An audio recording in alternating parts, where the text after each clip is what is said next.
রামগঞ্জের উদ্দেশ্যে। তখন প্রায় 7টা বাজে।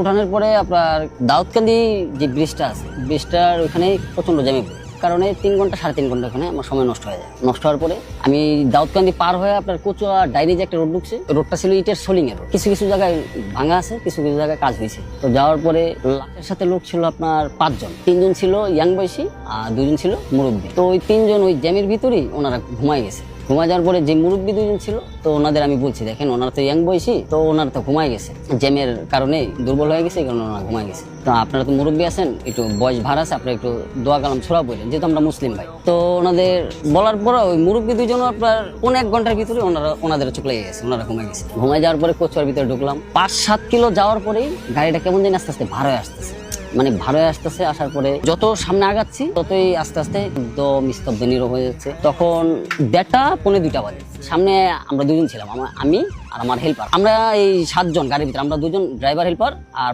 পাশের 5 জন। 7 জনের ভিতরে আমরা 2 জন জাগনা আছি গাড়ির ভিতরে, আর ওনারা 5 জন ঘুমাই গেছে।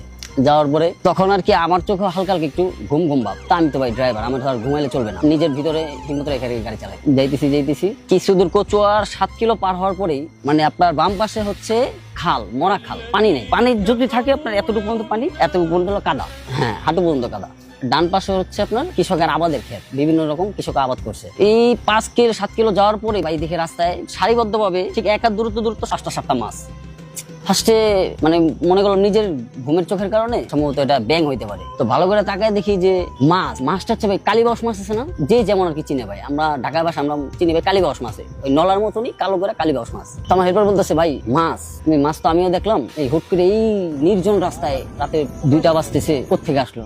পরে মনে করলাম যে মনে মাছের গাড়ি থেকে মাছ পড়তে পারে, তার ওটা কেয়ার করলাম না। আমরা আমাদের গন্তব্যস্থলে আগাইতে শুরু করলাম। 1-1.5 কিলো যাওয়ার পরে এক সারিবদ্ধ ভাবে দেখি 10-12টা মাছ। তখন আমার বুঝতে বাকি নেই, দেখে এখানে আমার সাথে উল্টা পাল্টা কিছু যে ঘটতেছে না। মাছগুলা কি জীবিত? না, মাছগুলা মরাই, কিন্তু আপনার একদম ফটফটা পরিষ্কার ভাই, মানে একদম পরিষ্কার মাছগুলা, মাছে কোনো কাদা মাদা কিছু নেই। হ্যাঁ, হেডলাইটের আলোতে। আর হেডলাইটটা যদি বন্ধ করি, মানে আপনাকে আমি বুঝাইতে পারবো না, আপনি আর আমি একার দূরত্ব না, এখান থেকে লাইটটা বন্ধ করলে মানে একার দূরত্বের মানুষ চোখে দেখা যায় না, এত অন্ধকার, মানে এত অন্ধকার। আর রাতটা হলো শীতের রাত। ওই সিচুয়েশন আমি পড়া ভাই আমার ঘাম ঝরঝরায় পড়তেছে, মানে আমার শরীরে ঘাম ছেড়ে দিয়েছে। তা আমি তো ভাই আগেই বলছি আমি ড্রাইভার, আমার মানে ভয় পেলে চলবো না। তো আমার হেল্পার তো একটু নার্ভাস হয়ে গেছে, ও বলতেছে ওস্তাদ পজিশন তো ভালো দেখতেছি না। আমি কি আল্লাহ ভরসা, আল্লাহর ডাক, চিন্তা করিস না। তখন আমি ওই 5 জন ওনাদের ডাক দিইনি, ওনারা ঘুমাইতেছে ঘুমান। এগুলো তো ভাই আমাদের দেখতে দেখতে অভ্যস্ত। তো যাইতেছি ওই মাছগুলা কাটাই যাওয়ার পরে কিছু দূর যাওয়ার পরে ভাই আমার লক করা গাড়ি, মানে এই ব্যাগডালা পুরো গাড়ি লক, একদমই আমার লক করা গাড়ি কিভাবে লক খুলে গেল, লাস্ট টান দিয়ে দিচ্ছি পিছন থেকে। হ্যাঁ, মানে আমার ব্যাগডালা পুরো ওপেন করে ফেলাইছে। মানে কারো বাবার সাধ্য নাই ভাই যে আমার লক করা গাড়ি বাইরে থেকে কেউ খুলবো, মানে কারো বাবার এই দুনিয়াতে সাধ্য নেই। আমার লক করা গাড়ি খুলে ফেলাইছে।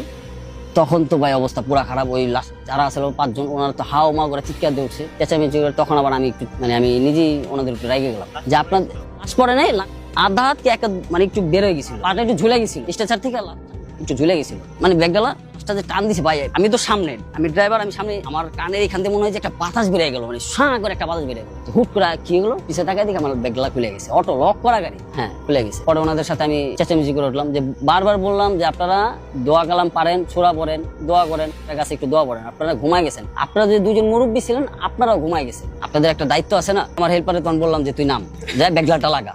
ও ভাই তো নামেই নাই, ও আর 4 হাত পা একসাথে গুটাই নিছে। তো পরে এক প্রকার ওরা আমি বললাম যদি তুই না নামাস, পরে আমি গালি দিছি। গালি দিয়ে পরে আমি নিজে নামছি, আমি যা আল্লাহ ভরসা। আমি নাইমাল সোজা করলাম, সোজা করে ব্যাগডালা নিজে লাগাইলাম, লাগা গাড়ি থেকে দূরে টিস্যু বের করে দিয়ে মেজ দিয়ে চারপাশে একটু গাড়িটা আগুনে ছেক দিলাম। যদি বাজে কোনো বদ থেকেও থাকে, ও যদি আমার পিসটা ছেড়ে দেয়, এটা জানতাম। এটা আর কি মুরব্বীদের শোনা কথা, যে আগুন টাগুন সাথে থাকলে নাকি বদ জিন বা সেগুলা কিছু নিতে পারে না, বা সাথে এসে আঘাত করতে পারে না। অ্যাম্বুলেন্সের ভিতরে একটা আছে লাশ, ওটা ভিতরে বাধা থাকে, কিন্তু আমাদের যেটা অ্যাম্বুলেন্স ওটার ভিতরে বাধা থাকে না, জরুরি যেটা সার্ভিস, ইমার্জেন্সি সার্ভিস, ওটাতে বাধা থাকে না। তো এই স্ট্রেচারের ভিতরে 2টা লক আছে, এরকম 2টা লক হাতলের মাঝখানে আর কি, স্ট্রেচারের মাঝখানে থাকে লাস্টটা। তো এখানে লাস্টটা ভাই আমি পরে লাগানোর পরে উঠলাম, ওঠার পরে 1.5-2 কিলো আগে গেলাম।